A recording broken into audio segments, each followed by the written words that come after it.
Cousin, female 24, falsely accused me, male 31, of a horrible crime. Now my family is contacting me after almost 10 years. It's pretty much like the title says. I just feel so lost on what to do. This is tearing up wounds, and old rage is building again. Let me give some backstory. I've grew up in what was probably the most normal of normal households. Parents worked a lot, but still managed to care for me and my 3 older sisters. We were never super close as a family, but never had any issues either. Same goes for my extended family. They always lived a few hours away, but we saw each other during summer holidays or Christmas and always got along great. But when we got older, we naturally grew apart as everyone had their own lives. I'm 31 now, but in 2014, when I was 22 and attending uni, I got a phone call from my mother that turned my life upside down. I remember I didn't even answer at first because I was gaming with friends. But she called again immediately after the first call. This was an unwritten rule in the family. If you call twice like that, it's important, like someone died important. So when she called again, I excused myself and answered, only to hear chaos in the other end. Like people were arguing. But when my mom realized I had answered, it sounded like she went to another room and closed the door. I just asked what was going on, and I heard her crying. My memory of this conversation is a bit blurry, but she basically asked me if I had something to confess to her regarding Eve. Eve is my cousin on my mom's side and is 7 years younger than me, 15 at the time. At that point, I hadn't even seen Eve for several years. I just said no and asked what this is about. She just cried even harder and started accusing me of violating Eve back when we were children. That Eve had told everything to my sister and that my sister told my mother and my aunt. Eve had told them that back when she was 9 and I 16, she'd been playing in my room. When I came in and started feeling her under her clothes and kissing her. My mother screamed at me to say something, but I couldn't even speak. It was all so absurd. I remember thinking that must be some bad joke. The last thing I remember saying was that it's not true and that Eve is lying. But then my mom goes on saying how Eve gave such a detailed description of where and how. Then she kept asking something like, "Did you do this? Did you do this?" And I just screamed back at her no each time. It all ended with my mom putting me on speaker and both my mom and dad saying that they don't want anything to do with me and to never contact them again. 2 of my sisters texted me later that day, pretty much saying that I'm disgusting and then blocked me. I know it's weird, but after that call I went to have a long shower. To this day I still don't know why I did that. After calming down, I started calling and texting everyone, even Eve. No one answered, and the ones who hadn't blocked my number by then quickly did so. The only thing I heard back was from my father, who texted me to stop contacting them and that they need to heal. That was 9 years ago, and I haven't spoken to anyone in my family since that day. To say this messed me up is an understatement.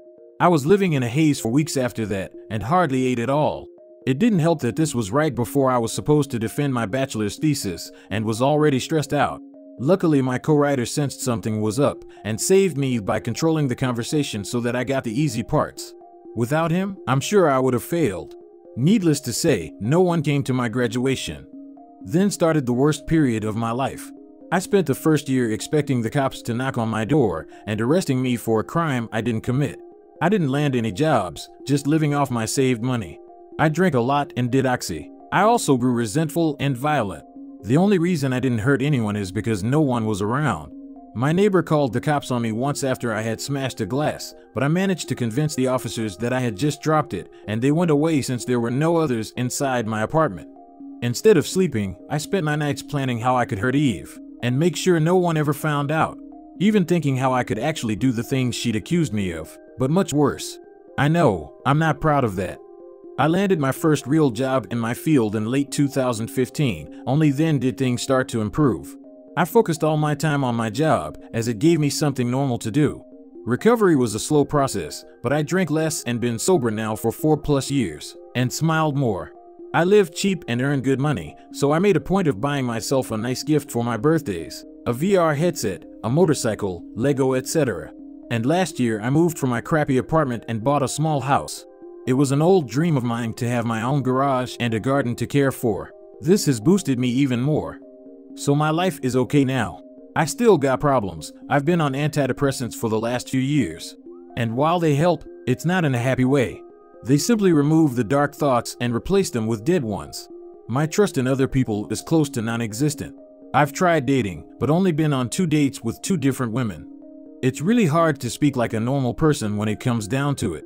And what would I tell a potential partner when she asks about my family? Oh, you know, they accused me of a heinous crime and we're not talking anymore. But I didn't do it, I swear. My field is very male-dominated, so the only woman I really speak to is my therapist, who I like a lot. If this text was difficult to follow, I apologize. I'm not good with words on the best of days, and I started rambling a bit when it all came back to me. It's already getting long, so I will fast forward to my current issue. A few days ago, I received a text from my mother. It felt unreal and I was scared to open it at first, so I just stared at the notification for hours before opening it. Yesterday, another text followed. Translated, they basically say, "Hi Opie. It's been so long since we talked. We miss you and want to know how you're doing." Here she writes a long text about my sisters and how my nieces and nephews are getting big. I didn't even know I was an uncle. Know that we love you and always will. Mom and Dad. Then the second text. "Hi Opie. We understand if you don't want to talk to us after what happened, but please listen. Last month, the subject of you was brought up at a family gathering. During this, Eve was downplaying everything that had happened to her. It got so awkward that she finally admitted that nothing happened and that she probably just dreamt it. We were all appalled by this. When we last spoke, we wanted to protect Eve and did the only thing we thought we could do. We know that's not excusing how you were treated. What Eve did was wrong, and we're all angry at her. We have called everyone that knew and told them the truth. We all want to speak with you, and your sisters want you to meet their families. Please write back if you can find it in you to forgive us. Mom and Dad." So yeah, that's my situation right now. I haven't answered, but they no doubt know I've seen it. Truth be told, I'm seething. So many old terrible memories are now stirring again. I don't want to forgive them, and I wouldn't trust myself to be in the same room as them right now. Part of me wants to call my family and unleash everything on them, to guilt them with everything I went through until they all hit their rock bottom, then dedicate my life to make my cousin's life as miserable as possible. The other part wants to ignore them and continue with my okayish life, with my motorcycle and my garden to keep me company. I don't have any friends. The only people I speak to are my coworkers, but we're not really close. I've called my therapist's clinic, but they told me she's on vacation and won't be available for weeks, and I don't want anyone else but her. So that leaves internet strangers. So please, where to go from here? Do I ignore them and continue as is? Or do I answer? And if so, what to even write? I'm pretty sure meeting them in person would be a bad idea for a foreseeable future, but I'm not even sure how my life can improve from picking up those old threads. As embarrassing as it may sound, I've dreamed about the day when they apologized, for them to throw themselves to the ground and kiss my feet. Texting seems so anticlimactic now. Wait until your therapist comes back. I understand it will be a couple of weeks, but it will be worth it. Let her guide you on what to do and when to do it, so that you can do this in a healthy way, whether it's to not ever talk to them or build a relationship back. It's okay to leave your family on red. They will just have to deal with it until she gets back. Wishing you the best. To be honest, I didn't have the mindset to think that I could wait that long. I just heard weeks and thought it might as well be years. Thanks, I think I'll do that. You owe your family absolutely nothing. Take your time, think it through, and proceed with caution. You got this. They cut off Opie based on false allegations without even hearing him out. He's suffered for a decade due to their actions. He owes them nothing and should take the time to determine what is best for him moving forward.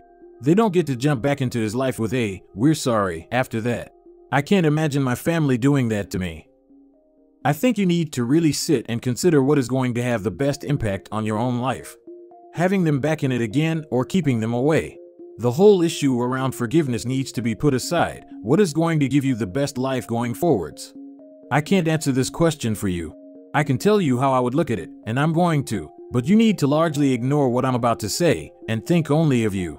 If having your entire family back in your life, including Eve, is going to make your life better, then do it without hesitation. My own thoughts. 1. I didn't see an apology in those texts. I saw them blame Eve for their behavior, not themselves. 2. Their love for you was conditional. Like a tap, they turned it off and then back on again. 3. The damage is done. You say you have no friends and struggle with relationships. That probably wouldn't be the case if not for how they treated you, but I don't see how the solution to that can be reached through a relationship with them. You can solve these problems, but I don't think they are going to help with that. 4. Not sure how meeting your sisters and their perfect families and kids and the happy lives they built while ostracizing you is going to help you one bit. 5. I'm getting the impression that Eve hasn't had anything like the same treatment for lying as you got for doing nothing. That means you are, at some point, likely to come across her at a family gathering. 6. Not one member of your family tried to stay in contact with you, even under the radar.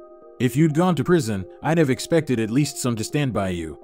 That is meant to be what family do.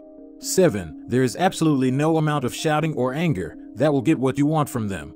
Don't do it. If you decide to tell them to sod off, the way to hurt them is not that way. The way is to text them about all the effects they have had on you like you have written here. Then tell them you want no contact, as you need time to heal. 8. Do not, under any circumstances, contact or have any communication with Eve. Don't think about her. You are never going to even try to get revenge, nor should you. The salient point here isn't Eve's lie. It's the fact that your family never even listened to you and abandoned you on zero evidence. Even if you had done it, family is unconditional. They made it conditional. Eve isn't the real criminal here. She just showed up how shallow the family love was. Yeah, the fact that mom said sisters want son to meet sisters' families? That sounds a lot more like they don't really care about their brother. They only want to show off their own lives and how well they're doing. If they really have genuine feelings of guilt and remorse, they would try to make it about him and not themselves. We want to know how you're doing. We want to know about your life. We want to catch up on time with you. We want to be a part of your life, not the other way around. I don't know. That part about the sisters wanting him to meet their families and not the families wanting to meet him was the most prominent part of the BS apology that stuck out to me. Like no one really cares about his well-being, but more about their own lives. Really sounds like the apology was about themselves and not about their son. I wouldn't respond. My 21 female fiancé, 22 male, broke the engagement off because of his sister. I'm not sure if this will get any replies, but I need advice. My now ex-fiancé broke the engagement off because his sister told him a lie about me. Let's call him John and her Susan. So this all started June 17th. John and I were driving his sister around because she had recently totaled her truck. Once we dropped her off at home, John informed me that his sister told him I don't want kids. I have never discussed kids with Susan before. When we first started dating, I told him how important it was for me to have kids, and we have always been on the same page about it. We have been together 3 years, we had a solid relationship, and were always able to talk things out in a healthy way. Back in November, Susan was served divorce papers, and ever since then, it has been all about Susan. John started hanging out with her more. We made our plans around Susan.